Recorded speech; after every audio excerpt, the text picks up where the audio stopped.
les comento, yo no sé, puedo llegar a saber a lo mejor uno que otro artículo, el número y el contenido, pero no retengo de esa forma, ¿no?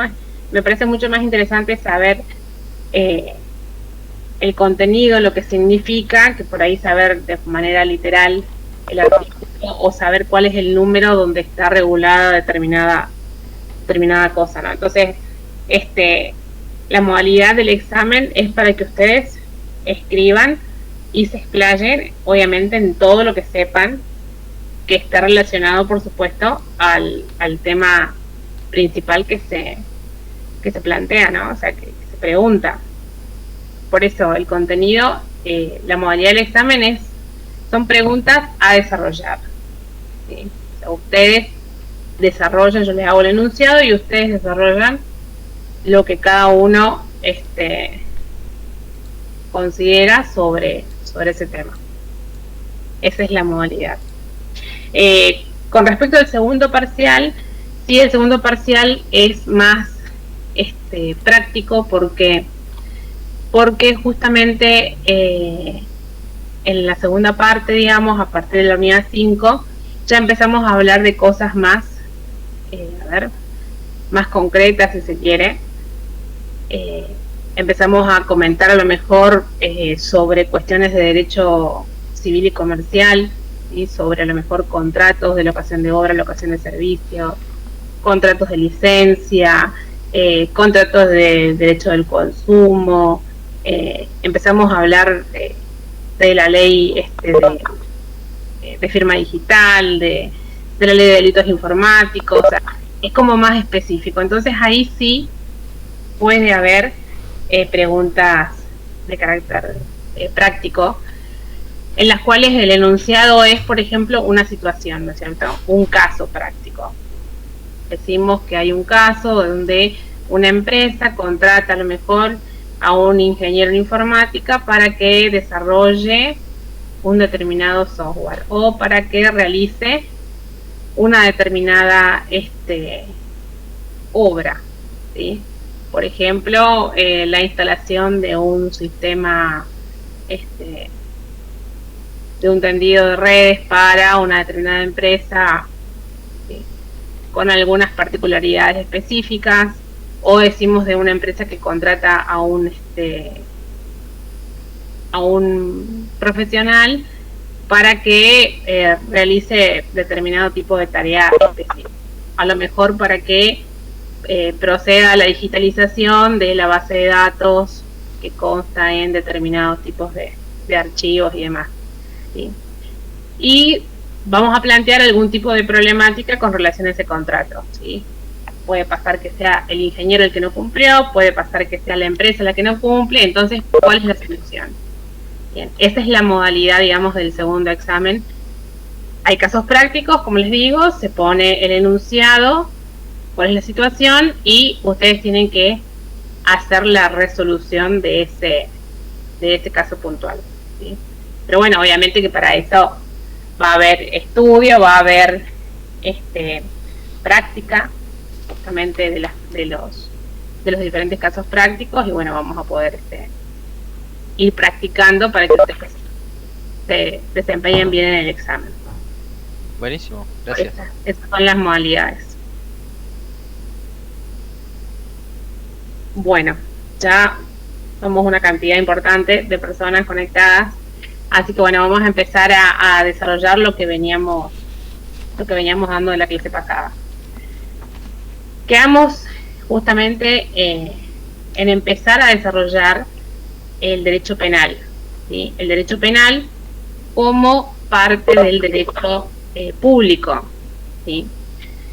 ¿Y por qué decimos que el derecho penal es parte del derecho público?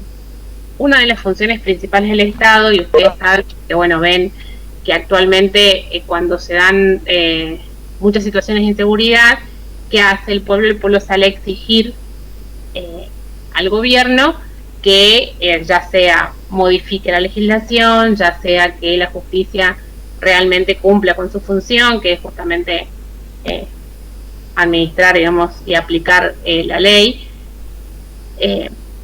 y se le sale el pueblo, digamos, a pedirle, a reclamarlo siempre a las autoridades, ¿no es cierto?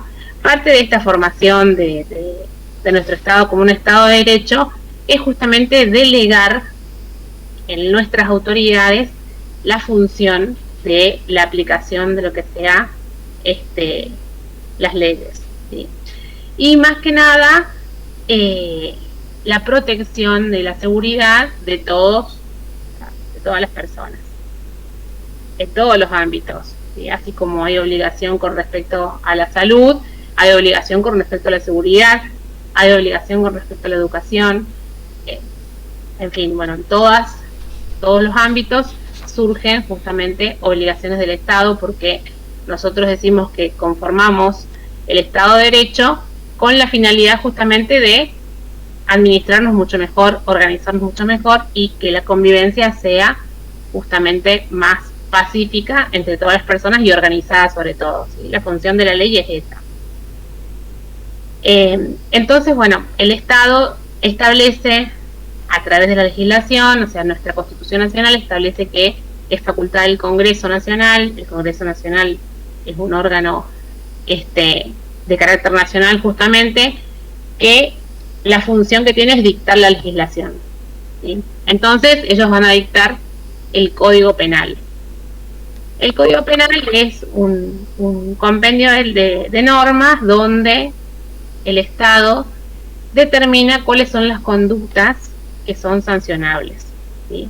Entonces dice, el que matare a una persona, bueno, tendrá una pena X, ¿sí?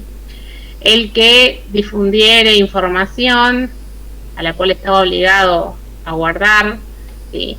El que de alguna manera se apoderara de cosas de otra persona. Entonces el código va estableciendo diferentes conductas que son catalogadas como delitos, ¿sí? Tipificadas como delitos, ¿sí? Establece el tipo penal. El tipo penal es una figura que está compuesta por una conducta y una sanción. El que hace esto recibe tal sanción, ¿sí? O puede recibir tal sanción, es pasible de determinada sanción. ¿Y por qué lo hace el Estado? El Estado lo hace en realidad porque, como nosotros dijimos, tiene la función de brindar a los ciudadanos la seguridad, ¿sí? La seguridad no solamente para su persona, de carácter físico, o sea, asegurarles la vida, sino también asegurarles que su propiedad no va a ser violentada por ninguna otra persona, ¿sí? Asegurarle también que las autoridades que eligen van a cumplir su tarea de acuerdo a las facultades que son otorgadas y no van a hacer nada que no esté dentro de esas facultades, mucho menos en beneficio propio. Entonces, con eso el Estado protege justamente la legalidad, ¿no es cierto?, del poder político, ¿sí? Pero esto es independiente justamente de cualquier tipo de bandera política, ¿sí? ¿Qué pasa? Todas estas cosas que son protegidas por el Estado son denominadas bienes jurídicos protegidos, ¿sí? Cuando el Estado decide castigar a la persona que atenta contra la vida de otro, está justamente protegiendo el bien jurídico vida, ¿sí? Cuando prohíbe que alguien robe o establece como conducta delictiva el robo, está protegiendo la propiedad privada, ¿sí? Y así cuando establece justamente que es delito el funcionario público que aprovecha en forma personal los bienes del Estado a los que tiene acceso por su cargo, está justamente protegiendo el bien jurídico de la seguridad pública, ¿sí? Y así establece diferentes. El delito, la ley de delitos informáticos vino justamente también a contemplar diferentes figuras, no solamente que son, digamos, delitos que atentan propiamente dicho contra un sistema informático, ¿no? Sino también aquellas conductas que cambiaron en las formas de comisión. ¿Sí? Ustedes saben qué significa o cuál es la figura del phishing. ¿Tienen ustedes conocimiento a qué hace referencia esa figura? ¿La escucharon nombrar? Esa es la técnica que consiste en sabotear los servidores, saturándolos con peticiones. Y ahí le tumba la página. Eso es un ataque de denegación de servicios. Lo que ella dice es lo de falsificación, me parece, o lo de hacer páginas truchas para que la gente cargue sus identidades. Sí, eso es lo que yo tenía entendido de phishing. Forma, captar usuarios, contraseñas y claves para después poder acceder a esos sistemas con esas claves y poder, ya sea, transferir dinero o hacer compras y demás. ¿Sí? Esta técnica es, en sí, la conducta atenta contra el derecho a la propiedad. ¿Sí? Y lo que se modifica en este caso es una nueva forma de comisión. ¿Sí? Es una nueva modalidad del delincuente de justamente estafar, ¿cierto? Entonces, la ley de delitos informáticos viene justamente a establecer nuevas figuras delictivas, como por ejemplo el atentado contra páginas web, contra bases de datos, contra servidores. Esto es catalogado como delito, y también a incluir, digamos, dentro de las otras figuras delictivas aquellas figuras que se cometen justamente con el uso de medios tecnológicos. ¿Sí?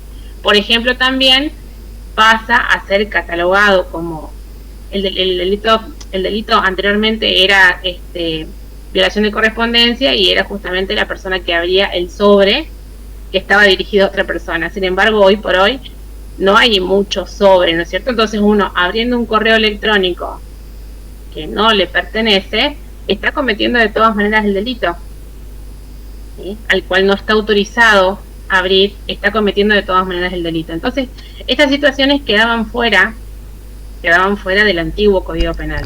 Entonces fue necesaria la sanción de la ley de delitos informáticos para que estas conductas también fueran incluidas dentro del código. Profe, sí. ¿En el Código Penal está incluida la propiedad intelectual y las patentes? Sí, en el Código Penal, la ley de propiedad intelectual establece justamente un capítulo especial de justamente sanciones, ¿sí? Entonces ahí está contemplada en la ley 11.723, que es así, me acuerdo el número. En esa ley está contemplado justamente cuál es la conducta, digamos, violatoria, y cuál es la sanción en ese caso. ¿Sí? Eso lo establece el propio código. Fíjense que, bueno, la leyenda está en todos los libros a los que ustedes tienen acceso, donde dice que está prohibida la reproducción, no autorizada y demás. ¿Sí? No sé si te referías a eso, o por el lado de las patentes también, obviamente, cuando hay una inscripción, no hay, digamos, autorización a otra persona que utilice, salvo que sea por alguna licencia específica, y bueno, que eso tenga, digamos, un contrato, una autorización de fondo, digamos, para poder utilizarlo. ¿Sí? ¿Contesta la pregunta? Sí. ¿Sí? Bueno, ahí, así como se establece en el Código Penal, también se establecen en leyes específicas que son complementarias, ¿no? Entonces, bueno, decimos que el Estado es el interesado en proteger estos bienes jurídicos. ¿Por qué? Porque los ciudadanos delegaron en el Estado esta función. Es por esto que el derecho penal es un derecho de carácter público. Si bien hay algunos tipos de delitos en los cuales es necesario que la persona formule la denuncia para que se active, digamos, el aparato estatal que se encarga de la investigación y después del juzgamiento de la conducta de la persona, pero no deja de ser una actividad que es pura y exclusiva del Estado, ¿sí? Si bien la víctima puede tener participación en el proceso penal, el principal interesado en que la conducta sea castigada es el Estado. ¿Por qué? Porque la obligación de seguridad con respecto a los ciudadanos es una obligación propia del Estado. Bien. De todas maneras, bueno, como decimos, al margen de que haya delitos que se los llama delitos de acción privada, porque dependen justamente de la denuncia del damnificado para que se active el aparato estatal, hay otros delitos que la investigación y la prosecución, digamos, de la causa se realiza de oficio, ¿sí? O sea, el Estado toma conocimiento de que existe, a lo mejor no hay una denuncia puntual, ¿sí? Pero, por ejemplo, salió ahora con esto de el supuesto vacunatorio VIP, ¿no es cierto? O sea, se empezó a hablar de eso y justamente una persona de la justicia empezó a tomar la información que iban dando, que iban diciendo, y comenzó la causa judicial, ¿sí? No hubo puntualmente una denuncia de una persona, sino que la justicia empieza a intervenir de oficio porque obviamente es una cuestión que es de interés, digamos, de todos, ¿no? Y básicamente de interés del Estado. Entonces, decimos que en este tipo de delitos el Estado va a actuar de oficio. Si hay un homicidio, no hace falta que nadie vaya a denunciar que falleció una persona, sino que automáticamente el Estado, al tomar conocimiento, realiza las investigaciones y determina quién es el culpable, ¿sí? Por eso decimos entonces que el derecho penal es un derecho de carácter público, ¿sí? Porque protege bienes jurídicos que están garantizados por el Estado y la obligación principal de seguridad es del Estado. Bien, dentro también entonces de alguna duda con respecto al derecho penal, la única parte de derecho penal que nosotros vemos es justamente la ley de delitos informáticos. No estudiamos mayores cuestiones referidas al derecho penal porque justamente, como les decía, la idea es brindarles a ustedes una herramienta para el ejercicio profesional y obviamente que el conocimiento de los delitos no tiene ningún tipo de finalidad, ¿no? Más que nada es saber, a lo mejor, o conocer lo que ya de hecho se presume que es conocido por todos, que todos sabemos cuáles son las figuras que están incluidas en la ley de delitos informáticos, pero en este caso, bueno, es una cuestión académica tener conocimiento de esto, ¿sí?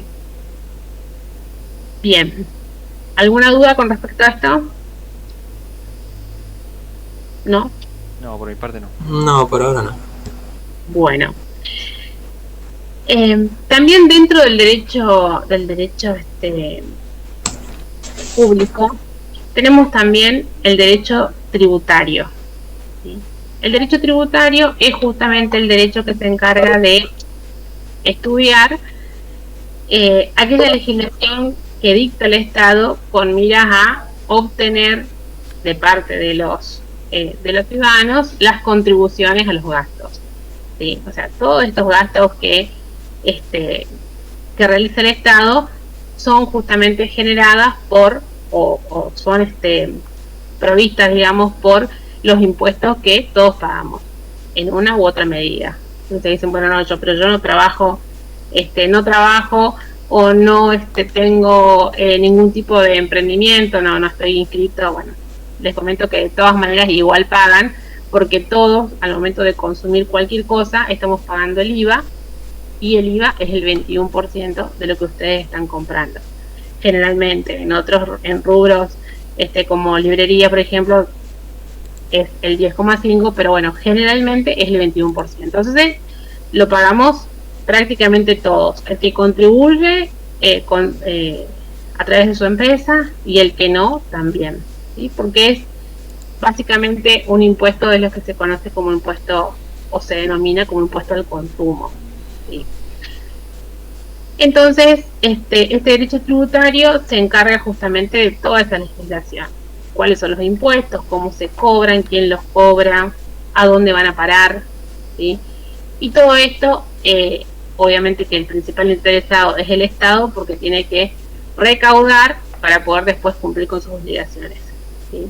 Y dentro de sus obligaciones está prácticamente todo, desde el salario de las personas que trabajan para el Estado, los insumos que se utilizan a lo mejor en esas instituciones, y tenemos de ahí todo lo que sea que dependa, digamos, del Estado, como ser educación, salud, seguridad, ¿bien?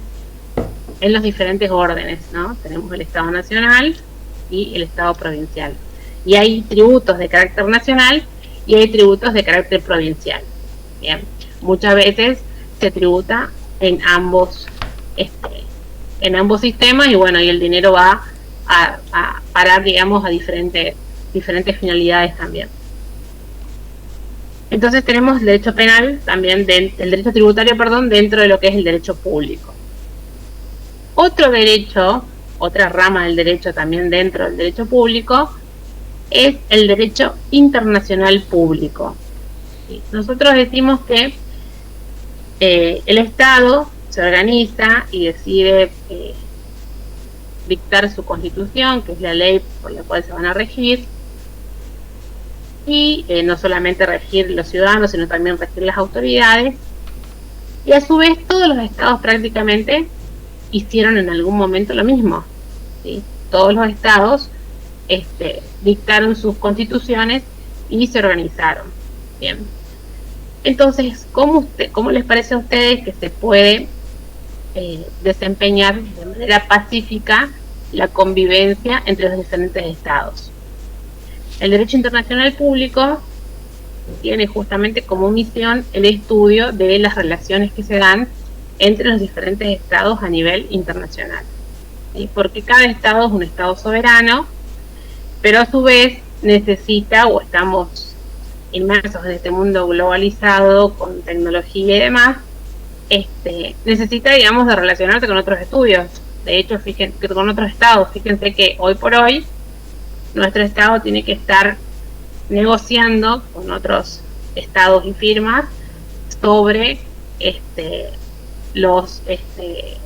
la provisión, por ejemplo, en este caso concreto, de las vacunas. ¿Sí? Y estas negociaciones se hacen a nivel de derecho internacional público, ¿sí? La relación entre los estados.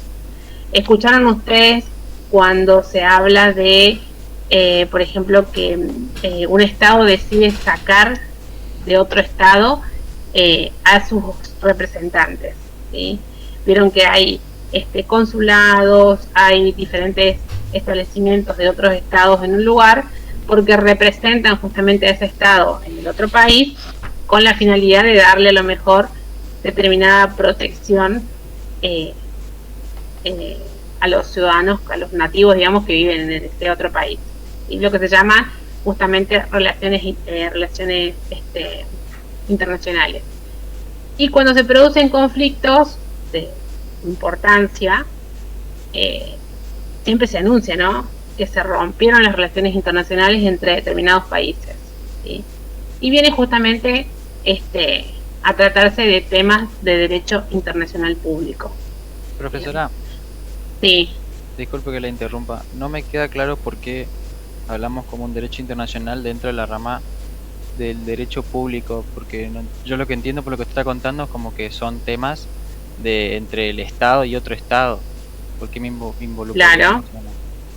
¿Por qué entraría dentro de lo que es público, como hablando de un ciudadano? O sea, a mí no sé si me explico. Porque no solamente esto, imagínate que las relaciones internacionales no solamente afectan a lo que es el Estado, nos afectan prácticamente a todos. Imagínense, y bueno, es el caso de la película esta de Tom Hanks, donde él quiere ingresar y no hay buenas relaciones internacionales entre los dos estados, entonces lo tienen parado en el aeropuerto. Ah, ok, sí, ya entiendo. Entonces, o sea, eso nos afecta a todos, nos afecta prácticamente a todos. Aparte porque no solamente se trata de las relaciones entre los estados, sino que también, justamente como derivación del derecho internacional público, los estados, en este afán de relacionarse y de mejorar, digamos, las condiciones para todos, fíjense que nosotros, bueno, gracias a lo que es determinados convenios, para viajar a algún lugar necesitamos a lo mejor solamente nuestro DNI, y para viajar a otros necesitamos pasaporte, y para viajar a otros necesitamos visa, y todo depende justamente de cuál sea el grado de relaciones internacionales, ¿sí? afecta prácticamente a todo. Y no solamente les decía que es a nivel Estado y Estado, sino que también surgen otro tipo de organizaciones de carácter supraestatal, o sea, porque son de carácter internacional, donde los estados se relacionan entre sí. ¿Escucharon hablar ustedes, por ejemplo, de las convenciones de la Haya? ¿Escucharon hablar ustedes de que se realiza en Ginebra una reunión de representantes de los determinados estados para tratar determinado tema? ¿Escucharon hablar de la Organización de las Naciones Unidas? ¿Sí? ¿Escucharon hablar de este tipo de instituciones? ¿Escucharon hablar del Mercosur? Sí. Bien. Sí. Bueno, derecho internacional público tiene como finalidad regular justamente ese tipo de relaciones, ¿sí? En paz, inclusive hasta para las guerras hay tratados de lo que se puede hacer y lo que no se puede hacer, ¿sí? De lo que es considerado permitido dentro de un conflicto bélico entre un país y otro y de lo que no. Por eso fíjense que muchas veces cuando salen noticias de guerra, salen que hay sanciones por parte de determinada institución, determinado organismo a determinado país por no haber cumplido con los tratados ¿sí? Muchas veces se ve esto. Lo mismo con las sanciones que le impusieron a Alemania después de perder las 2 guerras. El Tratado de Versalles creo que se llamaba. Exactamente. O sea, fíjense la importancia. Y es de carácter público porque afecta, digamos, al Estado y nos afecta en cierta forma también a todos. Nos afecta a todos. Entonces no solamente decimos que se van a regular las relaciones entre los diferentes estados, sino que también se van a regular las relaciones de aquellas organizaciones que los estados deciden formar con miras a algo, ¿sí? La Unión Europea, ¿por qué se formó? ¿Sí? El Mercosur, ¿por qué se formó? Y así miles de organizaciones que nosotros sabemos que existen y algunas que ni conocemos, que tienen finalidades específicas, ¿sí? El tratado del Mercosur puntualmente tuvo como finalidad la integración entre los diferentes estados miembros con mira a obtener ventajas de carácter económico, obviamente, en cuanto a la negociación con otros estados, ¿sí? O inclusive hasta reconocer, digamos, determinados beneficios a los ciudadanos que viven en un estado, en otro estado miembro, ¿sí? El problema no es justamente la creación de estas entidades, sino que es el problema cómo se ponen en práctica, ¿sí? Ese es el principal problema, cómo se pone en práctica todo esto. Fíjense que a nivel educativo, por ejemplo, con anterioridad a la pandemia, bueno, inclusive ahora, había muchos chicos de acá que estudiaron en Paraguay, ¿sí?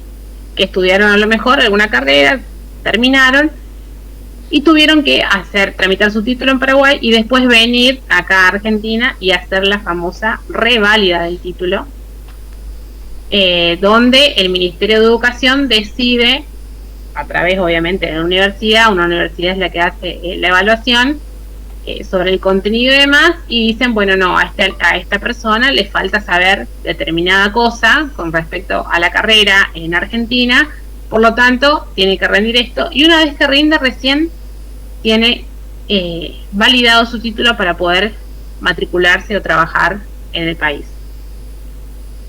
Se viene hablando desde hace muchísimo tiempo. Pero, profe, ¿eso es solo para trabajar en la parte pública o en el sector privado también hay que hacer esa reválida? En el sector privado. Los colegios profesionales, para poder otorgar las matrículas habilitantes, hablando de aquellas actividades que están matriculadas, que no es justamente el caso de los profesionales de la informática, están exigidas como para el ejercicio matricularse. O sea, un abogado hoy por hoy no puede ejercer sin matricularse porque necesita firmar documentos, y para poder acreditar que es abogado tiene que haber cumplido con el paso de obtener la matriculación, ¿sí? un médico de igual manera. ¿Qué pasa con aquel profesional que ejerce la profesión sin estar debidamente matriculado? Es pasible justamente del delito que establece el ejercicio ilegal de la profesión. ¿Sí? ¿Por qué? Porque por más que yo tenga mi título habilitante, que en teoría así lo expiden las universidades, al estar organizados los colegios profesionales, los profesionales deben matricularse para poder ejercer la profesión. Entonces, se plantea ahí un inconveniente, ¿no es cierto? Al momento de uno pretender matricularse en el colegio obviamente pide que el título esté certificado por el Ministerio de Educación de la Nación. De manera previa, la universidad tiene que expedir el título y certificarlo, y con posterioridad ese título se envía al Ministerio de Educación de la Nación, y el Ministerio de Educación de la Nación valida las autoridades de la facultad. Y dice que ese título sí fue expedido conforme lo tiene establecido la universidad, la autoridad es la correcta y el Ministerio de Educación lo avala. Ese título es el que se presenta para la matriculación. ¿Sí? Entonces, si hay un título que viene de otro país que no está, inclusive los de acá, si yo decido no hacer ese trámite del Ministerio de Educación de la Nación, el colegio nunca me va a aprobar la matriculación. A lo que iba es que se entiende entonces cuál es la finalidad, pero lo que iba es que los estados deciden formar este tipo de organizaciones interestatales con la finalidad de brindar beneficios, pero de hecho no suceden. De hecho, hasta el día de hoy se viene hablando desde siempre de tener justamente, o sea, cuál es el sentido, ¿no es cierto?, del Mercosur, si no era justamente un mercado común del sur, ¿sí? Cosa que nunca se dio. O sea, seguimos teniendo miles de trabas en ese sentido. Un ejemplo, por ejemplo, es este caso a nivel educativo, ¿sí? Se viene hablando desde hace un montón de tiempo de que los estados van a reconocer los títulos otorgados por los otros estados, ¿sí? Pero bueno, esto depende de que se firme un tratado y ese tratado se cumplan unos pasos, que es el depósito del tratado, y bueno, mucho trámite a seguir. Pero bueno, la idea justamente entonces de este tipo de organizaciones es brindar determinados tipos de beneficios, ¿no?, a sus estados partes. Favorecer en cierta forma la convivencia también entre todos los habitantes que se encuentren dentro de los países miembros del tratado. ¿Sí? Así hay muchísimas organizaciones. Nuestro caso el que nos toca de cerca es el Mercosur, pero muchísimos, ¿no es cierto? Fíjense todo lo que fue la Unión Europea, la salida de la Unión Europea, cuestiones. Y así en todos los otros continentes pasa exactamente lo mismo. Bueno, el derecho internacional público regula esto. ¿Sí? Regula de cómo se realiza un tratado y cuáles son los pasos a seguir para que ese tratado sea válido y sea operativo en los otros países. ¿Sí? Y después nuestra propia Constitución establece cuáles son los pasos para que ese tratado ingrese, digamos, a nuestra legislación interna y tenga la jerarquía que dice la Constitución. En el caso que sea sobre derechos humanos, tiene jerarquía constitucional, es decir, superior a las leyes. ¿Sí? Y en el caso que sea de integración, tiene jerarquía, la misma jerarquía que las leyes. ¿Sí? Pero ya vamos a ver eso cuando veamos y hablemos de jerarquía constitucional. Pero bueno, lo que les quería, digamos, poner en situación de lo que significa el derecho internacional público para todos. Todos nos hemos afectado, por más que sea algo de carácter internacional, afecta por supuesto a todos. Bien. Dentro también entonces del derecho público tenemos, y bueno, dentro y a medias, digamos, un intermedio entre derecho público y derecho privado, tenemos el derecho laboral. ¿Sí? ¿Por qué? Anteriormente, mucho antes del año 1949, el derecho laboral era de carácter privado. ¿Sí? ¿Por qué? Porque había una persona que tenía un puesto de trabajo vacante y había otra persona que estaba interesada en tener ese puesto de trabajo, por lo tanto conversaban, digamos, entre ellos, se ponían de acuerdo y se celebraba el contrato de trabajo. ¿Sí? Actualmente esto no es así y a partir del año 1949 se modifica la Constitución con la inclusión del artículo 14 bis, que es un artículo que habla justamente de los derechos sociales del trabajador, del bien de familia, de la protección sindical y demás.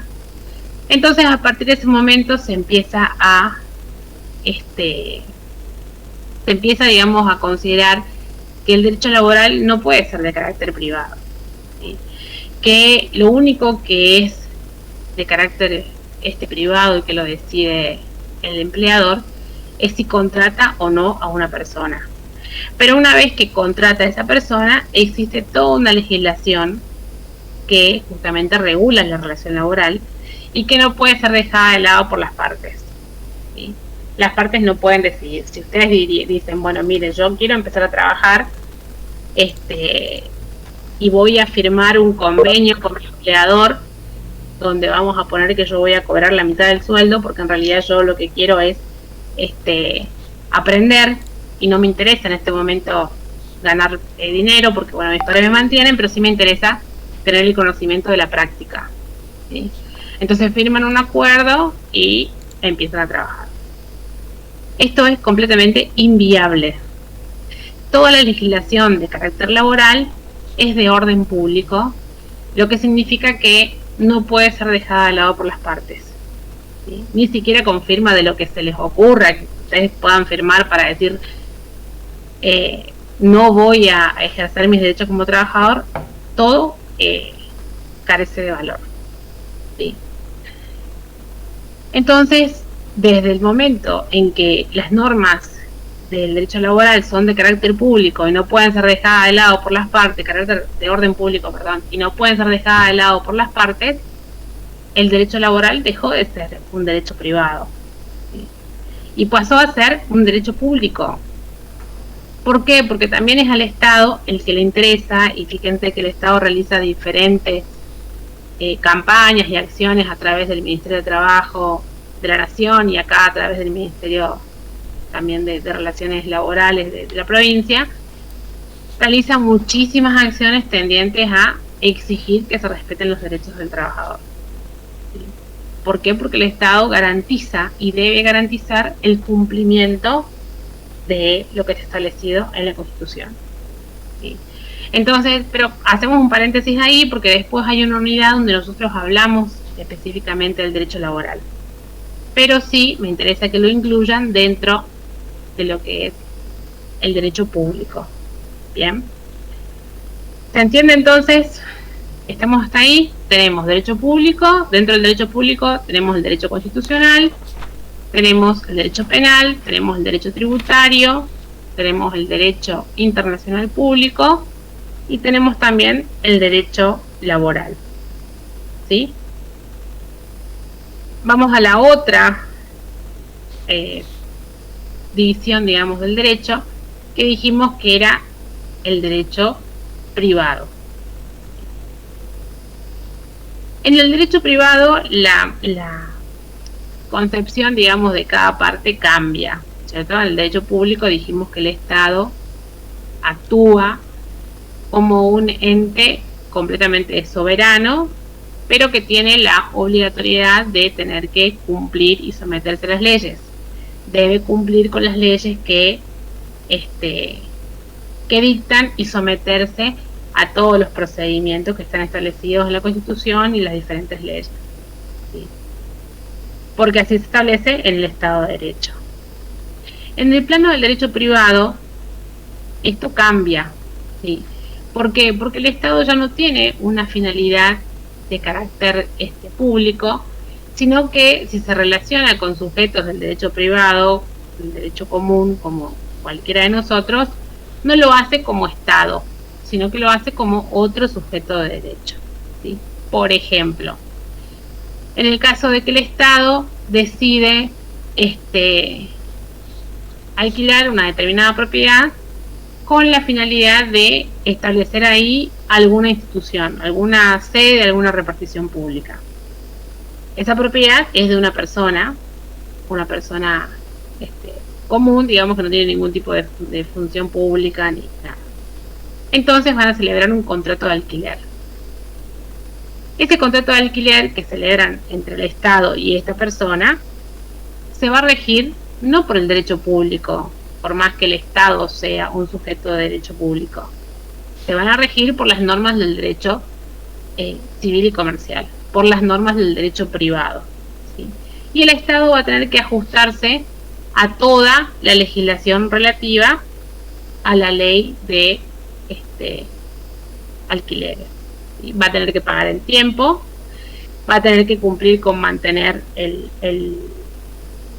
establecimiento en condiciones, va a tener que cumplir con hacer la entrega del lugar al momento de finalizado el contrato, va a tener que cumplir con todas las obligaciones, como lo cumpliría cualquier persona. ¿Sí? Esto también es parte de que somos un Estado de Derecho.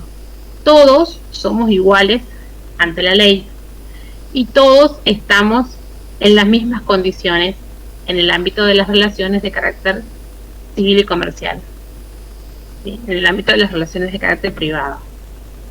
Estamos, en teoría, todos en un pie de igualdad y todos tenemos, en principio,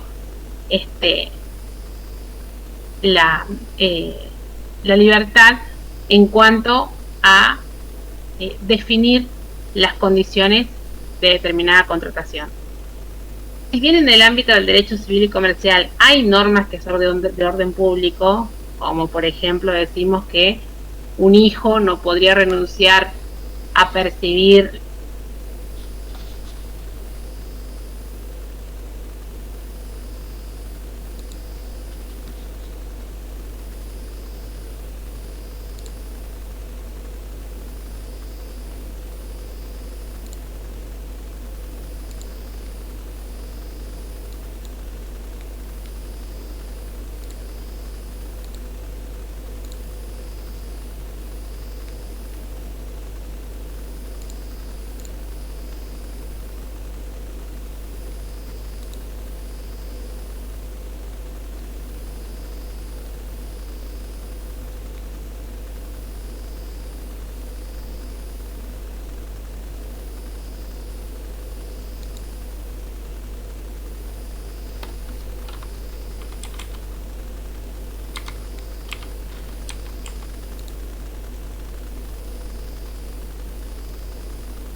Bueno, volvimos.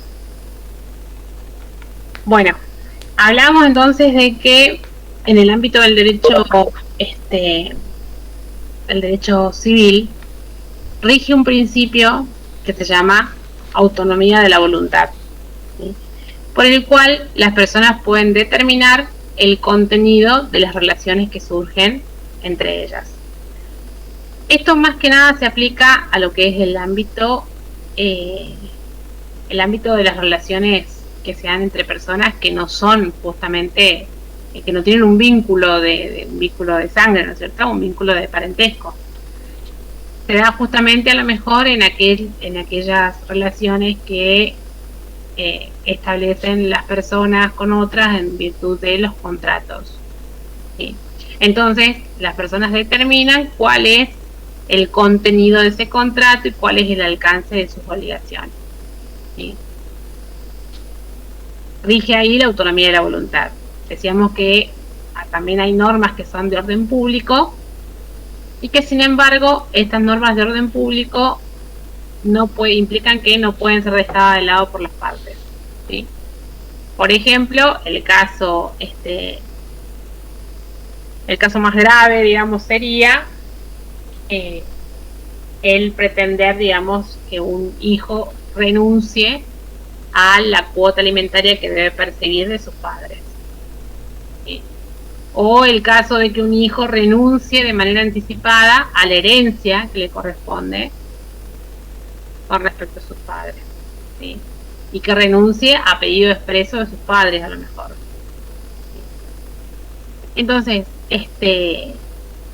rige, decimos, el principio de autonomía de la voluntad porque se supone que las partes están en un pie de igualdad. Y como el ejemplo que poníamos, en el caso de que el Estado decide alquilar una propiedad que es de un particular para que funcione alguna repartición pública, lo hace, digamos, como cualquier persona común, ¿sí? Como cualquier persona que va y celebra un contrato de locación. No tiene mayores beneficios. ¿Sí? Entonces, vamos a ubicar dentro de la rama, dentro del derecho privado. A ver, me esperan un segundito, me silencio un segundito y ya vuelvo. Bueno.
Bueno, ¿dónde habíamos quedado?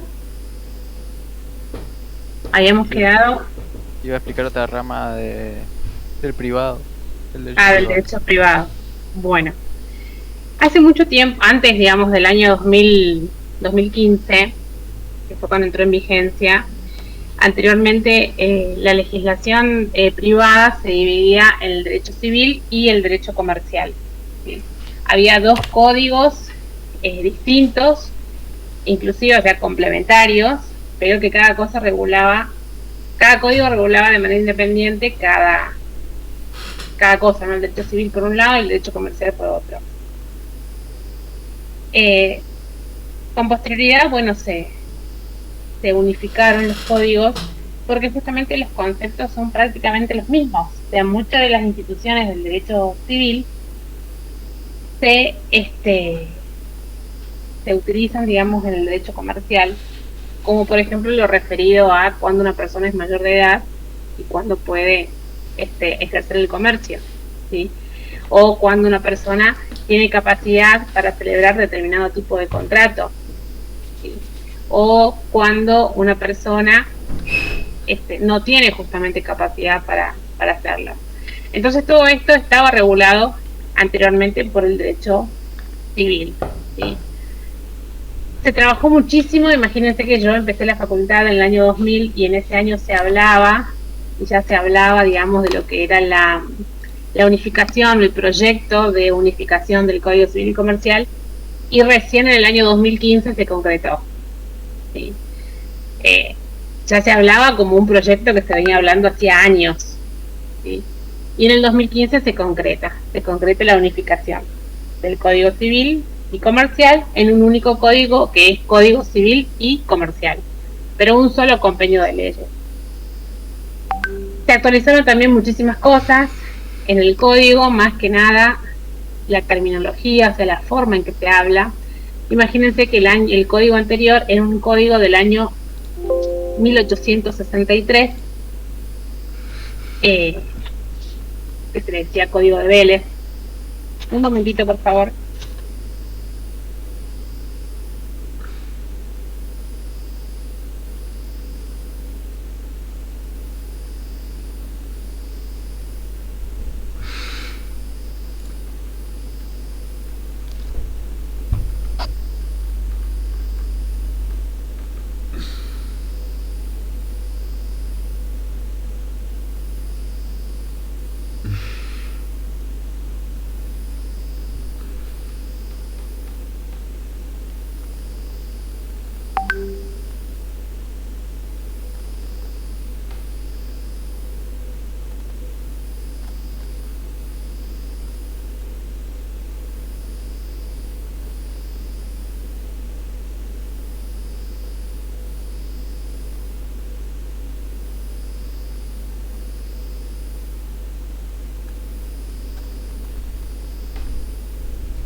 Bueno, estoy de vuelta.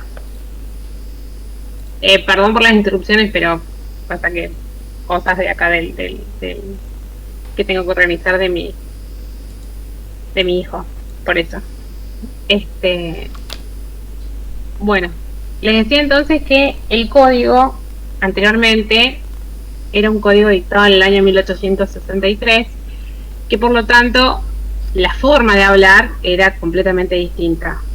si alumnos anteriores, imagínense que hasta el año 2015 sus compañeros estudiaban otros códigos y hoy, después del año 2015, se estudia completamente distinto. Y ellos, me acuerdo que al momento de leer, miraban con cara de asombro diciendo ¿de dónde son estos tipos? O sea, ¿por qué hablan así? ¿Por qué escriben así? Porque era hasta graciosa la forma de la expresión, ¿cierto? O sea, los términos que utilizaban, la redacción, era como muy, muy antiguo. Bueno, esto se modernizó bastante porque uno de los objetivos justamente de hacer esta unificación era poder hacer una legislación que esté al alcance, la comprensión esté al alcance de todos, ¿sí? O sea, ustedes pueden leerlo, es fácil, es un vocabulario mucho más cotidiano, digamos, que lo que era el anterior, que era más como formal, digamos, pero bueno, esa era la idea, ¿sí? Entonces vamos a decir que como primera rama dentro del derecho privado vamos a tener al derecho civil y comercial, ¿sí? En algunas universidades, por ejemplo en la Universidad de Córdoba, donde yo estudié, ya directamente se hablaba de derecho privado, ¿sí? Uno tenía dentro del programa de estudios derecho privado 1, derecho privado 2, ¿sí? Y dentro de esto era la organización de las diferentes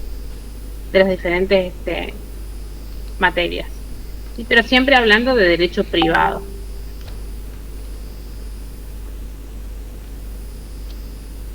¿Alguna duda con respecto a esto? Lo característico y lo que va a diferenciar entonces el derecho público el derecho privado al derecho público es que en el derecho privado rige el principio de la autonomía de la voluntad, ¿sí? La autonomía de la voluntad establece que las partes pueden darle la forma y el contenido, obviamente que hay para algunos tipos de actos jurídicos o algunos tipos de contratos se exigen formalidades, ¿no? Y se exigen formalidades con la condición o bajo apercibimiento de no realizarse con la formalidad, el acto no existe, ¿sí? Por ejemplo, en el ámbito de el derecho real de propiedad, habrán escuchado que normalmente la gente dice, sí, yo soy el dueño, sí, yo soy el propietario. Sí, bueno, ¿y qué documentación tiene? Yo tengo un boleto de compraventa, ¿sí? Sucede que el boleto de compraventa no es el instrumento que la ley considera idóneo para adquirir el derecho real de propiedad, ¿sí? La persona que tiene un boleto de compraventa sobre un inmueble, lo único que tiene es la obligación o la posibilidad de exigirle al vendedor que le firme una escritura traslativa de dominio para hacer formalmente el traspaso del derecho real del anterior propietario al nuevo propietario, pero no tiene en sí el derecho real de propiedad, ¿sí? La forma, digamos, específica que el código tiene establecido como necesaria para que surja el derecho real de propiedad es justamente que se realice a través de una escritura traslativa de dominio. Una escritura que se realiza ante un escribano público, que después esa escritura es inscripta en el registro de la propiedad inmueble y de esa manera queda cumplido, digamos, el requisito formal para la transmisión, digamos, del derecho real de propiedad. Entonces, si bien rige el principio de autonomía de voluntad en el ámbito privado, hay determinadas cuestiones que están reguladas, ¿sí? Y que son específicas y que si no se hacen de esa forma, carecen de valor como tal, ¿sí? En este caso, como les decía, el boleto únicamente habilita a la persona que compró mediante boleto a exigirle al vendedor que le firme una escritura traslativa de dominio, pero nada más que eso, ¿sí? O sea, no, en sí no hacen hacer el derecho de propiedad, no sirve como instrumento para transmitir el derecho de propiedad de una persona a otro, ¿sí? Aparte de eso, tiene que cumplir la otra formalidad de no solamente ser por escritura, sino que también la escritura sea inscrita en el registro de la propiedad inmueble, ¿sí? La finalidad de esto, al igual que lo que sucede con lo que sea automotores y motovehículos, es darle publicidad, ¿no es cierto? ¿Y para qué sirve esta publicidad? Esta publicidad sirve justamente para dar seguridad jurídica, ¿sí?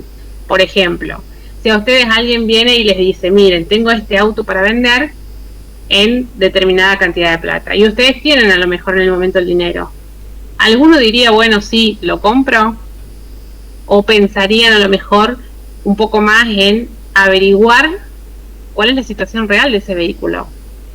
Primero y principal, si la persona que me está queriendo vender es el dueño. Segundo, si ese vehículo que me está queriendo vender no tiene ningún tipo de medida que afecte al vehículo. Por ejemplo, un embargo. O por ejemplo, una prenda.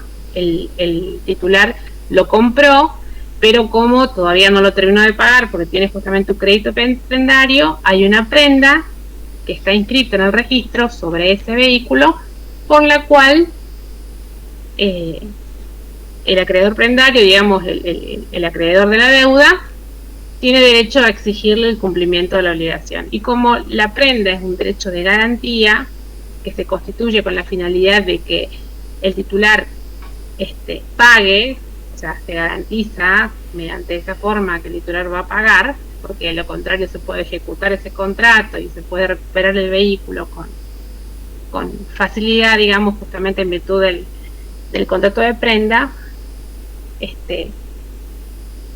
Sería útil, digamos, conocer cuál es el estado real del vehículo, ¿no es cierto? Del vehículo, de la moto.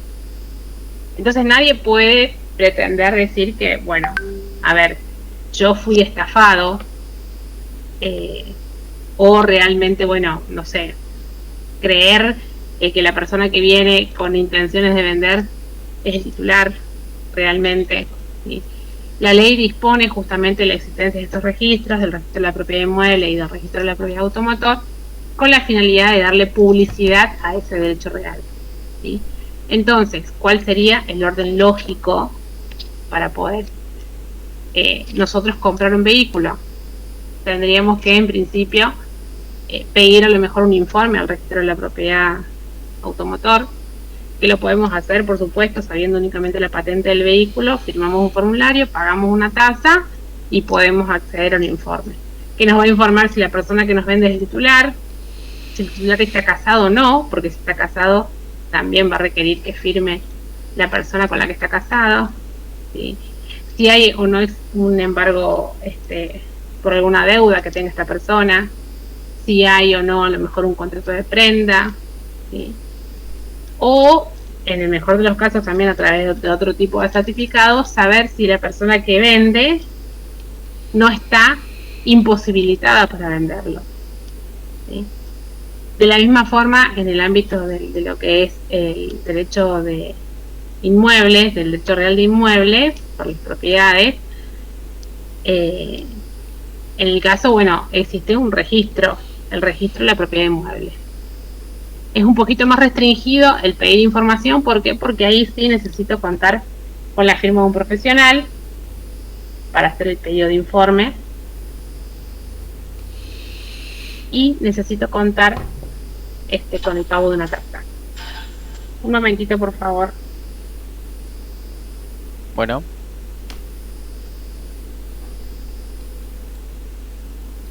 Disculpen, pero cosas que pasan con esto de dar clases desde mi casa. Bueno, estábamos hablando entonces de el derecho, la unificación del derecho civil y comercial. ¿Dónde más quedamos?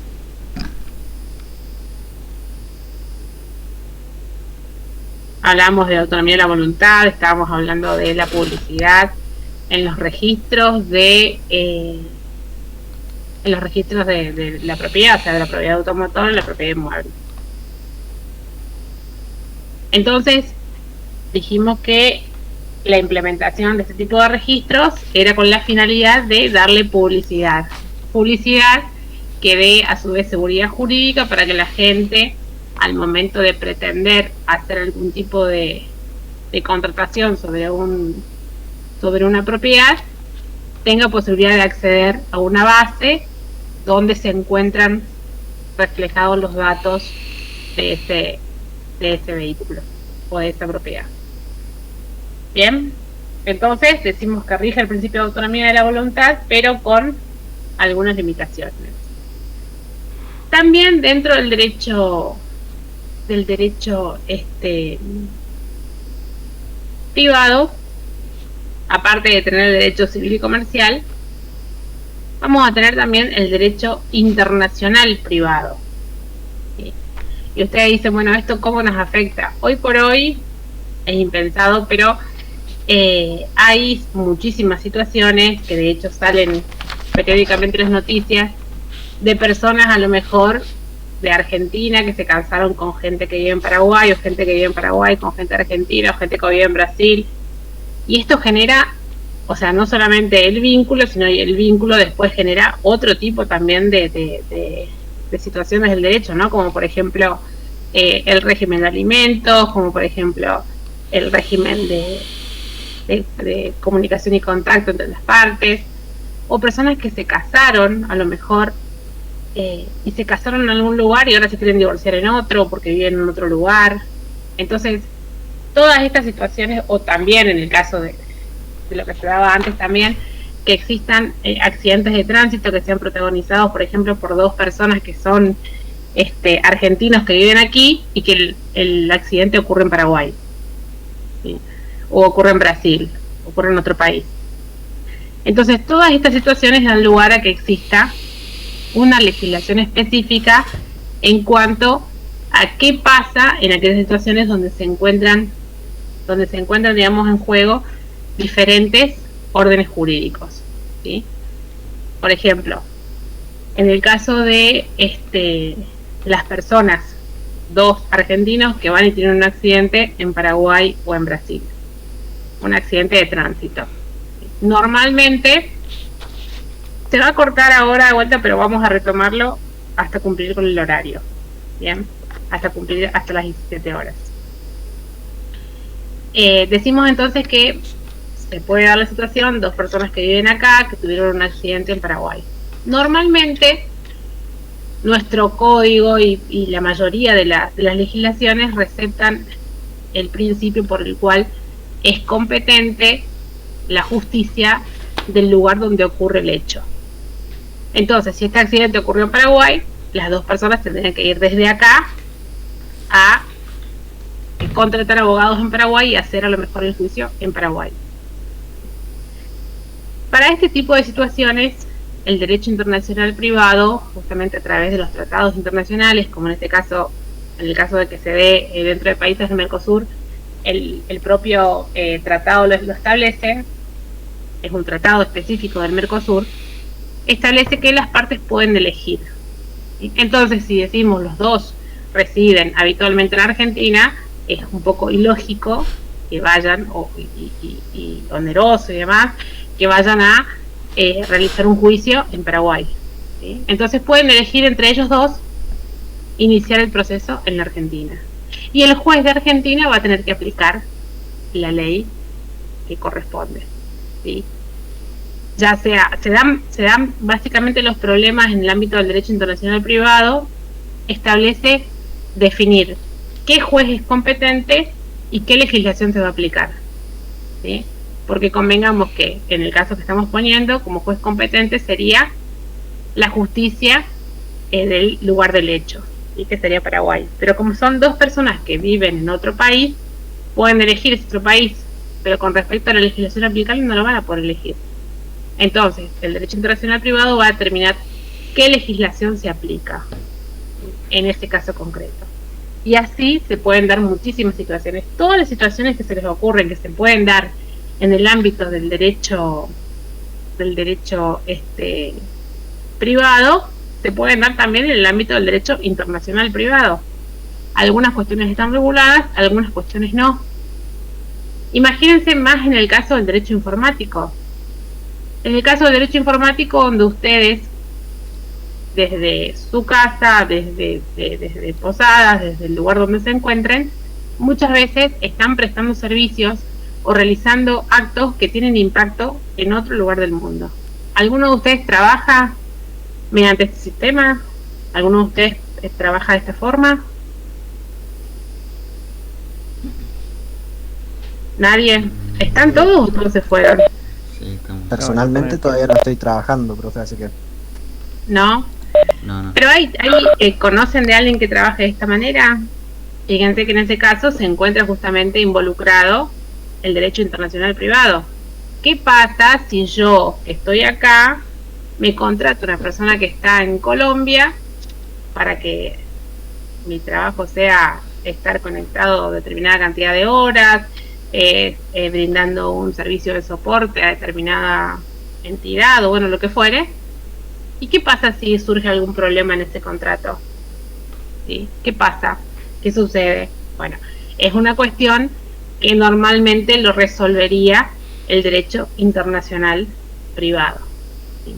Fíjense que son muchísimas las situaciones que se pueden dar y en el caso de ustedes muchas más. ¿Sí? ¿Por qué? Porque habitualmente están relacionándose de esa forma. A lo mejor no lo sabían, a lo mejor no tuvieron hasta el momento ningún inconveniente por el cual necesitaron reclamar algo. ¿Sí?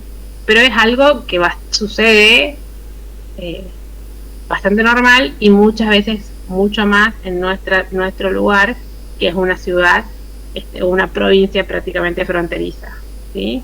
Donde se dan muchas situaciones de relaciones de tipo familiar o de tipo laboral, de tipo comercial, en el ámbito de los dos países, ¿no? De 2, 3 países del país que fuere. ¿Se entiende entonces cuál es esta parte del derecho internacional privado? ¿Cuál es el centro de estudio, digamos, o cuál es el estudio que se hace? Hay muchísimas convenciones y tratados que justamente regulan qué pasa en estas situaciones, ¿no? Una es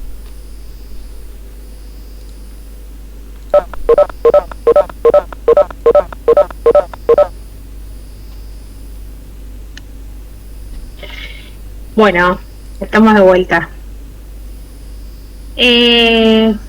Bueno, ya para finalizar, digamos, la clase, va a quedar, y va a ser algo que les va a quedar a ustedes hacer justamente la investigación de en qué lugar se encuentra el derecho informático. ¿Sí? ¿Qué es el derecho informático? ¿En qué lugar se encuentra ubicado? ¿Se encuentra ubicado dentro de la rama del derecho privado? ¿Se encuentra ubicado dentro de la rama del derecho público? ¿Por qué? ¿O qué partes y qué partes se encuentran dentro del derecho privado y dentro del derecho público? ¿Sí? Es la tarea que les va a quedar para ustedes. ¿Sí? Por lo cual, a este tipo de tareas le vamos a poner sí. No solamente el hecho de que después lo expongan ustedes en la clase, sino que también podemos a lo mejor trabajarlo mediante el aula virtual. ¿Sí? Es muy simple en realidad la pregunta, es muy poco lo que deben investigar, pero básicamente es saber y conocer, teniendo ese tipo de conceptos de lo que es el derecho privado y lo que es el derecho público, determinar dónde está ubicado el derecho informático. ¿Sí? Esa va a ser, digamos, lo que va a quedar pendiente para que ustedes investiguen y desde ya les aviso que me interesa que busquen contenido de carácter universitario, para lo cual considero que Wikipedia no es una fuente de carácter universitario. ¿Sí? Hay muchísimos, y más que nada ustedes, que son siempre para mí los investigadores de todo, pueden buscar libros de carácter universitario. ¿Sí? Entonces, no solamente es el tema del contenido, sino también de después cuál es la fuente de donde ustedes sacan el contenido que ustedes aporten, ¿sí? De dónde lo están sacando. Bien. Pueden consultar también a lo mejor páginas de carácter oficial, ¿sí? Donde justamente se desarrollan estos temas, pero sí les pido que cuiden, digamos, eso de la fuente, ¿no? Muchas veces con esto de que ustedes son tan informáticos, tan, que estudian, digamos, buscando la información, pasa de que le erran a la fuente y después le erran el parcial, ¿no? Muchas veces hay preguntas de examen que contestan en base a legislaciones a lo mejor de otro país. Cuiden entonces que no para el caso de esta pregunta, sino para otros casos, cuiden de dónde buscan la información, ¿sí? Y que siempre sea, obviamente, material que esté redactado o basado en la legislación argentina, ¿sí? ¿Alguna duda con respecto hasta lo que estuvimos viendo ahora? La clase que viene vamos a hablar de las fuentes del derecho, o sea, de dónde surge todo este derecho que nosotros hablamos como derecho privado, como derecho público, de dónde surge, ¿sí? Y básicamente esto de fuentes es no solamente de dónde surge como la fuente en el sentido material, sino también en el sentido formal, ¿sí? Como fuente del derecho, ¿dónde está ubicada nuestra legislación? ¿Sí? Por ejemplo, tenemos leyes, ¿sí? La ley es parte de la legislación. ¿Qué es la ley? Después tenemos también la doctrina, tenemos la jurisprudencia, ¿sí? Entonces, tenemos que determinar justamente cuáles son las fuentes. Acá Carolina pregunta si hay programa. En el aula virtual está publicado y están publicados los contenidos analíticos de la materia, ¿sí? Básicamente no hay modificaciones, está todo determinado inclusive por unidad textual de lo que es la programación, ¿sí? La programación incluye además la estimación que uno hace en cuanto a el desarrollo de las clases, ¿no es cierto? Cuántas clases van a hacer y la organización, digamos, a nivel docente, pero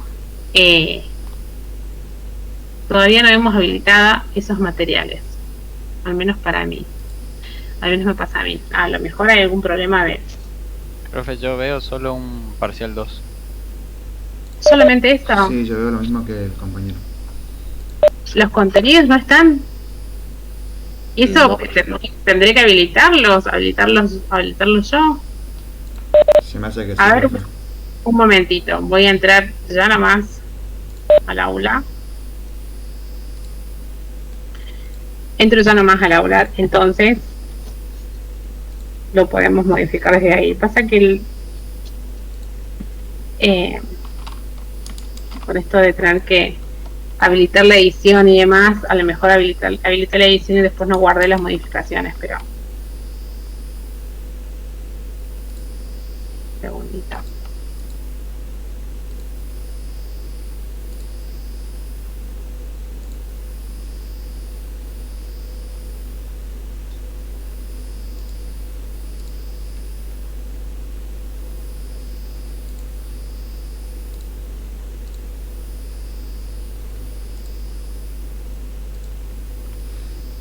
Bueno, a ver, al inicio voy a mis cursos.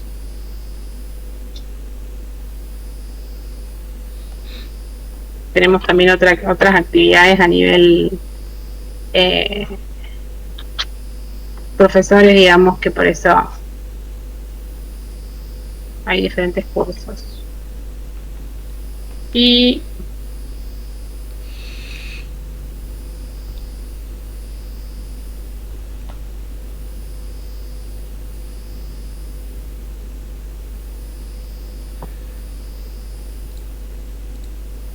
si ustedes bajan, porque yo estoy, a ver, les voy a compartir mi pantalla.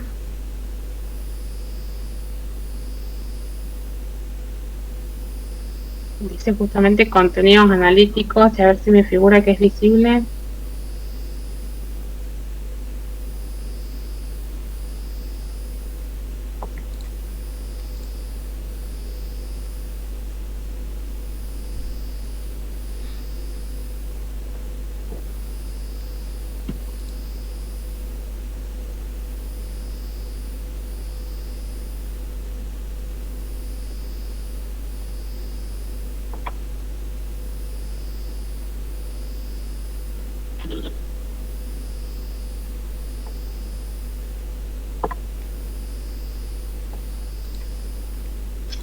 Pero bueno, como ustedes ven, en la primera unidad está cargado todo lo que es el contenido.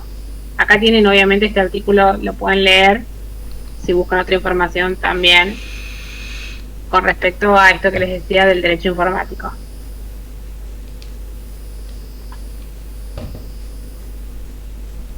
Sí, bueno, esto tenía consignas del año pasado, era justamente.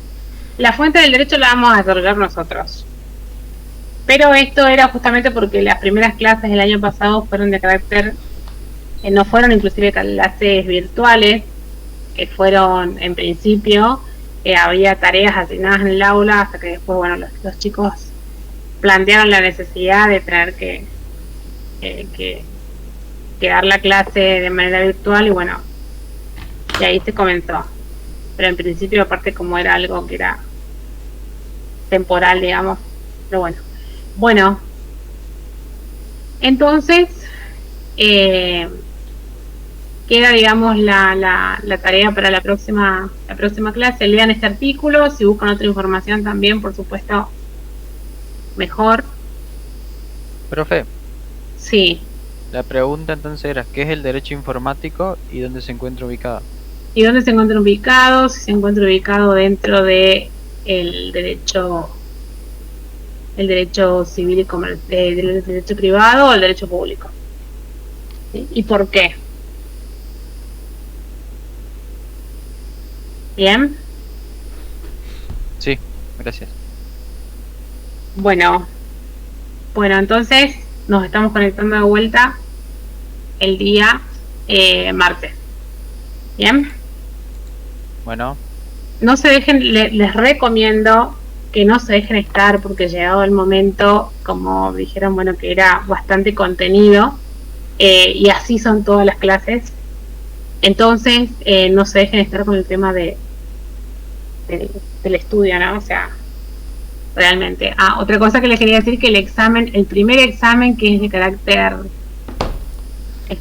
teórico, es un examen que se hace prácticamente escrito a mano, ¿no? Y entonces eso requiere que tengan, digamos, mayor conocimiento, mayor estudio. Por ahí el otro que sí son preguntas a lo mejor con múltiple opción y demás, que fue como hicimos el año pasado, que es lo que ustedes ven como segundo examen. Para la segunda parte ya es un poco más tranquilo, sí, es mucho conocimiento, pero no tanto de leer como en este caso para esta parte de la materia. El primer examen va a llegar hasta la unidad 4 y después de la unidad 5 en adelante el segundo examen. Bien, finalizamos entonces hasta la clase y nos conectamos el martes que viene. Bueno, Bien, saludos. Chao, profe. vamos, chao, hasta chao. luego, chao, chao. Hasta luego, profe. Adiós, profesora.